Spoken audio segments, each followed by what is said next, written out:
खरगोन जिले की सभी तहसील खरगोन नगर, कसरावद, महेश्वर, बड़वाह, सनावद, गोगावा, बीकनगांव, झिरनिया, भगवानपुरा व सेगांव में भारतीय न्यूज़ चैनल के लिए तहसील स्तर पर संवाददाता नियुक्त करना है। सभी इच्छुक अनुभवी ही संपर्क करें 9925046607। खरगोन जिले के बालसमंद में मुस्लिम समाज का ऐतिहासिक 2 दिवसीय इज्तिमा बुधवार शाम को दुआ के साथ संपन्न हुआ। आयोजित इज्तिमा में लगभग 30,000 लोग शामिल हुए, जिसमें उलेमाओं ने अपने बयानों में इंसान को जिंदगी की हकीकत से रूबरू करवाया। इंसान के लिए यह जिंदगी कुछ नहीं, 4 रोज की जिंदगी है, लेकिन असल जिंदगी मरने के बाद की है, जो कभी खत्म नहीं होती। अल्लाह के बताए हुए रास्ते और हजरत मोहम्मद साहब की सुन्नतों पर अपनी पूरी जिंदगी बिताएगा, वह दुनिया में भी कामयाब होगा और आखिरी में भी कामयाब होगा। उलेमाओं ने कहा कि 5 वक्त की नमाज पढ़ें, रोजे रखो, जकात दो, हज करो, गरीबों की खिदमत, आपसी भाईचारा कायम करो। ऐसी कई बातों पर अमल करने की समझाइश दी गई।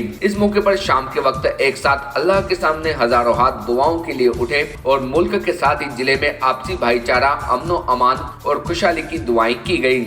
हालांकि आखिरी दिन मुस्लिम समाज के लोगों ने अपना कारोबार बंद कर हजारों की तादाद में दुआ में शामिल हुए। हाजी शमीमुद्दीन जिलानी ने बताया कि अपनी जिंदगी को ऐसे बनाएं कि आपकी जिंदगी को देखकर इस्लाम को समझें और खास तौर से पूरे आलम में चैन, अमन, सुकून कायम हो और भाईचारा आम हो जाए। लोगों में जो गलत फहमियां फैली है वो दूर हो जाए। युवाओं को संदेश देते हुए बताया कि दुनिया में आने का क्या मकसद है, इसे समझें और अपनी जिंदगी बिताएं। भारतीय न्यूज़ के लिए खरगोन से रजाक खान की रिपोर्ट।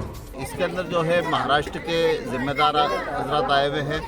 हाफिज मंजूर साहब के साथ एक पूरी जमात आई हुई है और इसमें सुबह जो फजर के अंदर बात की मौलाना शमसुद्दीन साहब ने बात की थी।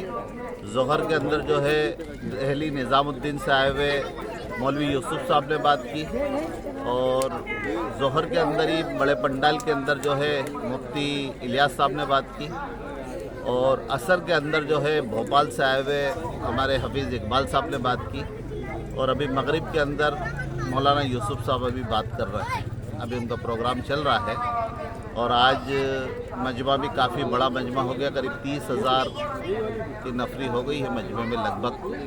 यानी पंडाल जो हमारा बना हुआ था उसके एतबार से हमने इसको नापा है कि इतने ज़्यादा लोग होंगे कि पंडाल से दुगने लोग हो गए हैं, यानी पंडाल से बाहर भी काफ़ी लोग हैं। कितने क्षेत्र में पंडाल लगा हुआ है? पंडाल लगा है हमारा 1,20,000 स्क्वायर फीट पे।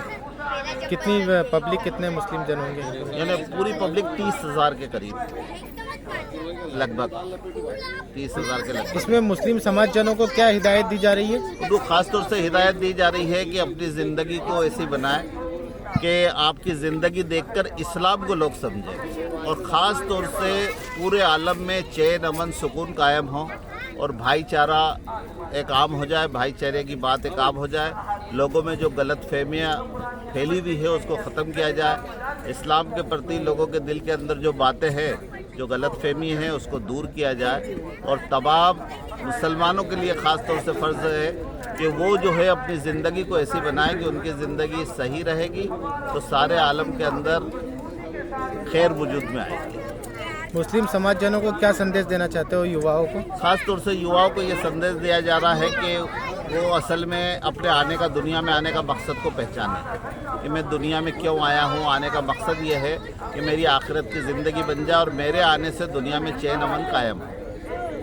इस्लाम में दिन मुस्लिम जेंट्स के तक ही गया है और मस्तूरात तक नहीं गया है, तो उन लोगों तक, महिलाओं तक अब किस तरीके से दिन को जी दीन यानी जितना मर्दों के ऊपर दीन का हक है उतना ही औरतों पर भी है, उतना ही बच्चों पर भी है और उन सब की फ़िक्र की जाए। बच्चों की जो है मदारिस के एतबार से उनकी फ़िक्र दी जाती है और दावत के एतबार से ख़ास तौर से औरतों की, कि औरतें भी अपने मर्दों के साथ जो है अल्लाह के रास्ते पे निकलकर इस दीन को अपनी ज़िंदगी में लाकर और फिर इस दीन को फैलाने की फ़िक्र करें अपनी ज़िंदगी में। Subscribe now to most exciting channel ever.